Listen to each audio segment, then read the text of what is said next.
historic redemption of our justice system. We owe that in great measure to the brilliance, sense of fairness, and firm resolve of our presiding officer, no less than the Senate President Juan Ponce Enrile. I say redemption because this same process failed to achieve justice for my own father, former President Joseph Ejercito Estrada. It failed because clearly the plan was to resolve the issue in the streets. And it failed, sadly, because the presiding officer at the trial of my father proved to be a partisan himself. Those sordid accounts, those sordid events led this nation to 9 years under the rule of a woman, a small woman, who was installed by the rule of the mob and the imprimatur of a Supreme Court that succumbed to the pressure of that mob. I am more than sure that my father would have been given the chance to be heard fairly, justly, and squarely, katulad ng pagkakataon ipinagkaloob ng impeachment court na ito kay Chief Justice Corona.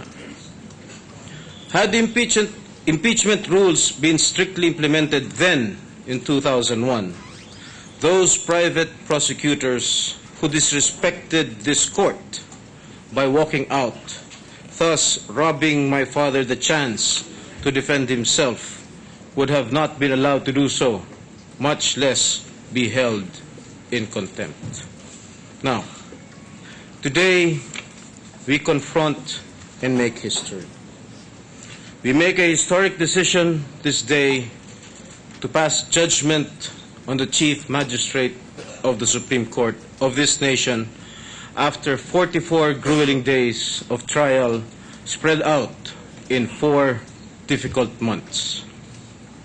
Our people followed this trial closely, and in this exercise we have demonstrated to them and to the international community that our country adheres and subscribes to the supremacy of the democratic framework and the majesty in fulfilling the mandate of the most basic of all our laws, the Constitution of the Republic of the Philippines.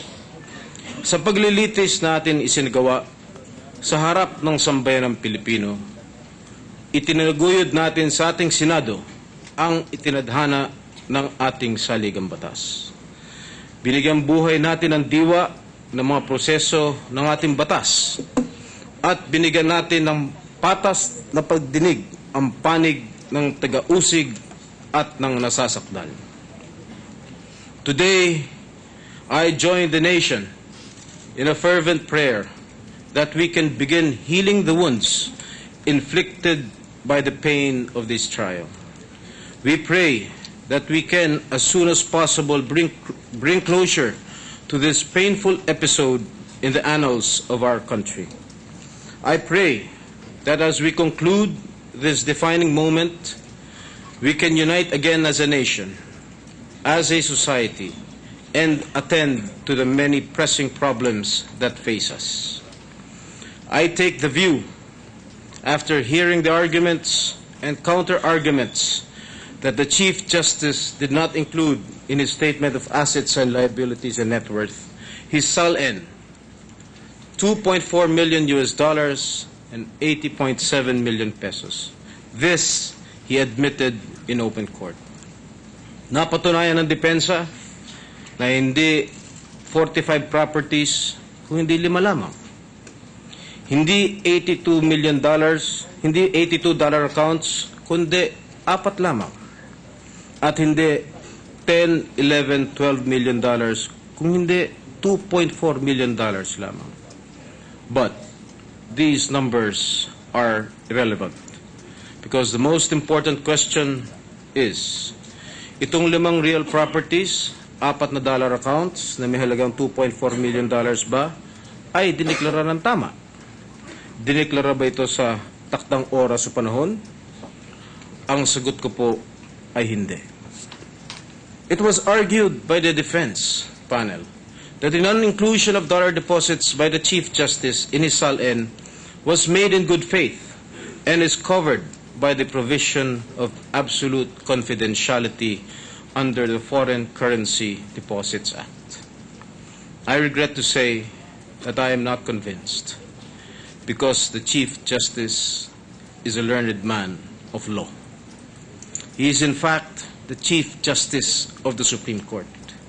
Isang opisyal na hindi lamang malalim ang kaalaman sa batas, kundi isang opisyal na may tungkulin basahin kung ano ang ibig sabihin ng mga batas.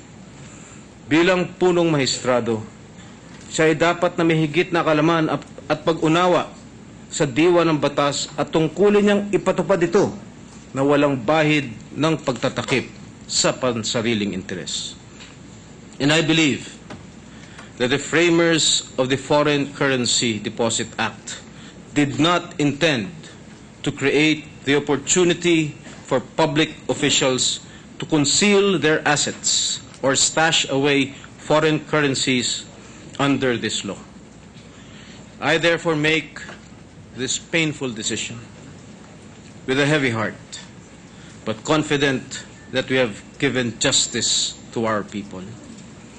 Sa kadahilanang ito, wala akong pag-aalinlangan ngayon nang nasasakdal ay nagkasala at lumabag sa itinadhana ng ating salikang batas.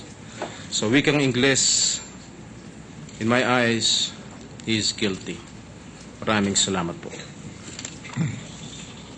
Honorable Senator Judge Gingona.